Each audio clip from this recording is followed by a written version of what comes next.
বিড়ালের মতো বাঁচতে চাই না, সিংহের মতো বাঁচতে চাই। মানুষ আশরাফুল মাখলুকাত আল্লাহ বানাইছে, আমরা সিংহ বিড়াল হয়ে যাচ্ছি। সংস্কার পিছিয়ে গেল, অভ্যুত্থানের প্রস্তুতি হবে।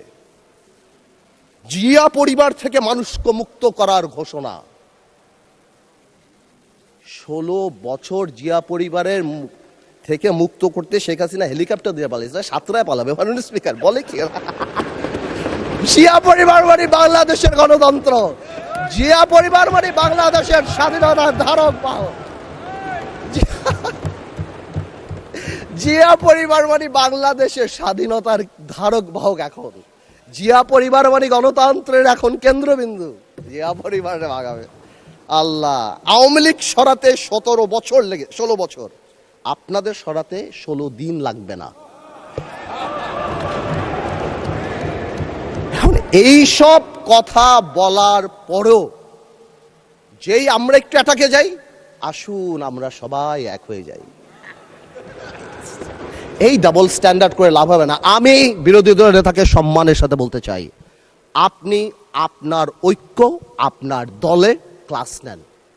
আপনি বুঝান that he who comes in equity must come with clean hands. আপনি একবার এক কথা বলবেন রাজপথে, গণ অভ্যুত্থান ডাক দিবেন। এই যে নাহিদ ভাই কই আজকে হ্যাপি বার্থডে বললাম, সে দেখি আগে গুলি নাকি আগে খাবে। কে মারবে ভাই তোমার?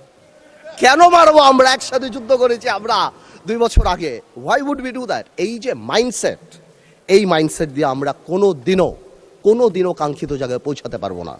একটু আগে সালাউদ্দিন ভাই তাকায়, একটু আগে আমাদের মাননীয় আমার তো ভয় লাগে ওনারে, একটু আগে আমাদের স্বরাষ্ট্রমন্ত্রী সাহেব উনি বলে গেল জাতি বিভক্ত করা যাবে না। তো জাতি বিভক্ত না করলে মুক্তিযুদ্ধের ইতিহাস কিভাবে শিখাবো? হাওয়ার সাথে যুদ্ধ করছে মুক্তি বাহিনী। জাতি বিভক্ত করা যাবে না, বাংলাদেশকে হিন্দু মুসলমানে ভাগ করা যাবে না, আমেরিকা রাশিয়া ভাগ করা যাবে না। কিন্তু মুক্তিযুদ্ধের ইতিহাস যখন বলতে হবে, তখন আমি কার সাথে? আমি হাওয়ার সাথে যুদ্ধ করছি, আমরা রাজাকারের সাথে যুদ্ধ করছি, এবং তাই আমরা এখানে আসছি। আল্লাহ, আজকে তো শেষ।